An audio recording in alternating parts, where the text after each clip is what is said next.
माधव, मुझे जाना होगा पार्थ।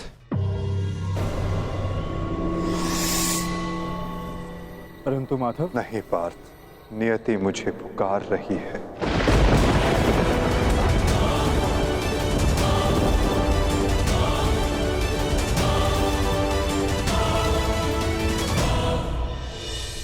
माधव,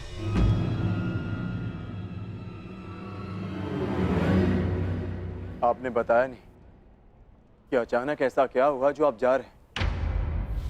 प्रथम बार आपके मुख पर यह पीड़ा देख रहा। यही तो जीवन है पार्थ। आनंद के साथ पीड़ा, अंधकार के साथ प्रकाश, उत्थान के साथ पतन और निर्माण के साथ विनाश कहीं ना कहीं जुड़ते ही हैं पार्थ।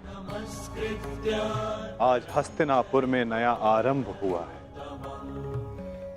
परंतु मुझे जाना होगा पार्थ, ताकि मैं एक अंत को, एक विनाश को रोकने का प्रयास कर सकूं। तो फिर मुझे भी अपने साथ ले चलिए माधव। महाभारत में आपने मेरा मार्गदर्शन किया था और अब आपके मार्ग पर चलना मेरा अधिकार है।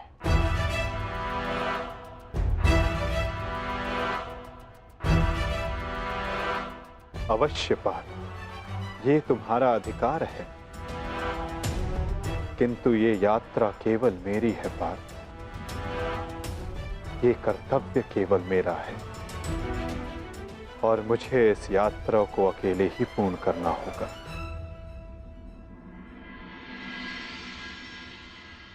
अब मुझे जाना होगा पार्थ। स्वास्थ्य।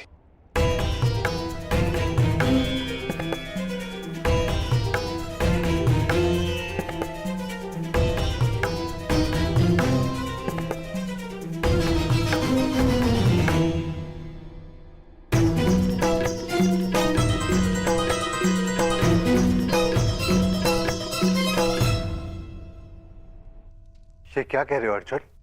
हाँ ज्येष्ठ, पहली बार मुझे माधव की कोई बात समझ में नहीं आई, परंतु इतना निश्चित है कि कुछ भयावह घटित होने का संकेत दिया उन्होंने मुझे।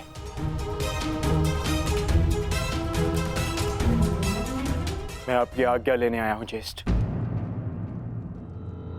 मुझे द्वारका जाना होगा।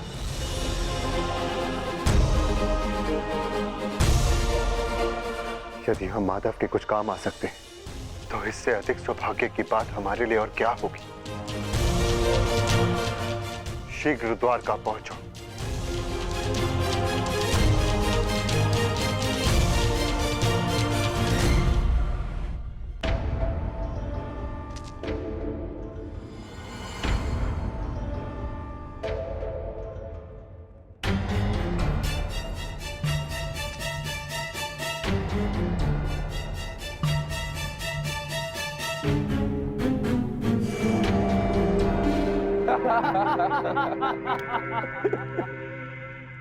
जन्मदिन की बधाई हो मित्र। कृतवर्मा, स्वागत है तुम्हारा।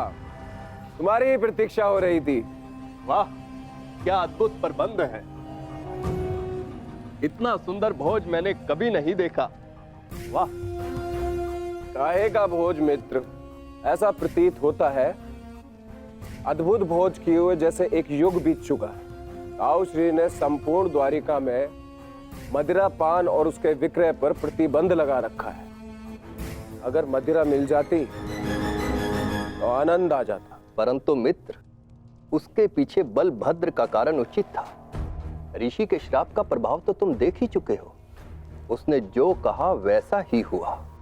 तुम्हारे गर्भ से मूसल का जन्म हुआ और श्राप था कि उस मूसल से यादवों का अंत होगा।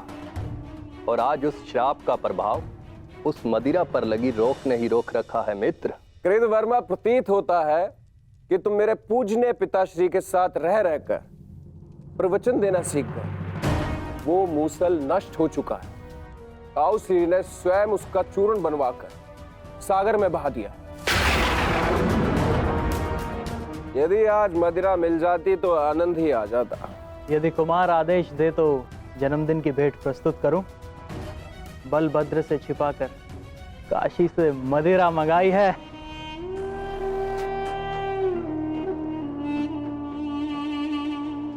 देखा कृतवर्मा, इसको कहते हैं जन्मदिन का उपहार। ये है मेरा सच्चा मित्र। आज मनेगा आनंद उत्सव।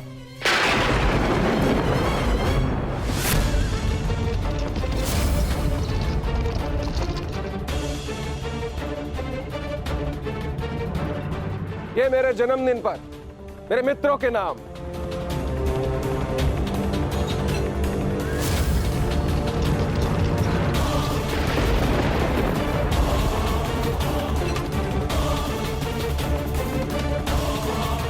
रुक जाइए आर्य।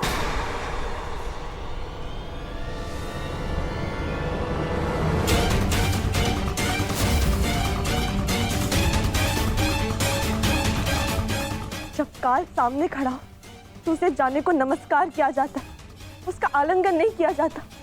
ये मदिरा काल है आर्य, इसे ग्रहण ना करें। कृतवर्मा, एक बात तो माननी ही पड़ेगी। मेरे पिता श्री वासुदेव महान है। जो उनकी संगति में आता है वो भाषण देना तो सीख ही जाता है। लक्ष्मणा, यहाँ पर स्त्रियों का आना वर्जित है। ये केवल पुरुषों के लिए। राजमहल वापस लौट जाओ।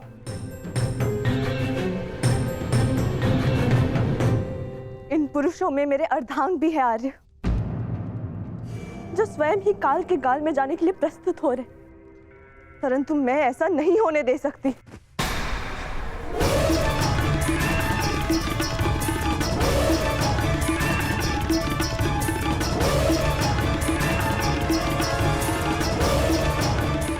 लक्ष्मणा, तुम हस्तिनापुर से हो और इस बात की साक्षी हो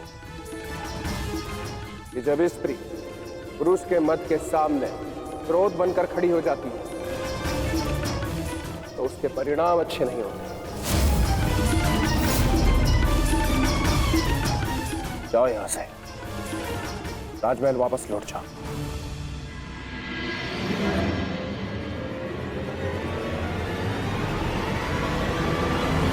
मैंने कहा राजमहल वापस जाओ।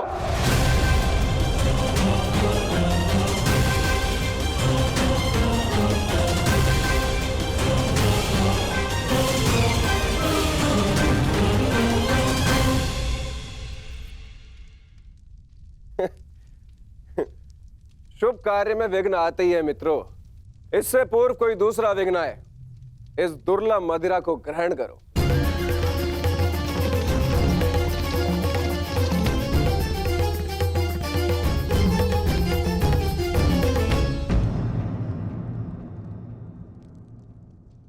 लक्ष्मणा, तुम अपने अश्रु मुझसे नहीं छुपा सकती हो। क्या हुआ पुत्री? क्या सामने तुमसे कुछ कहा? यदि वो कुछ कह देती तो मैं सह लेती ज्येष्ठ पिताजी। तो वो जो करने जा रहे, वर्षों पूर्व साधु ने जो श्राप दिया था पूर्ण होने जा रहा है पिताजी। यादवों का विनाश रोकिए।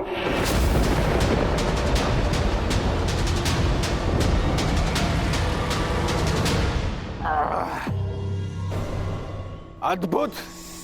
आज मदिरा मिली पीने को, वो भी मन भर के। वाह!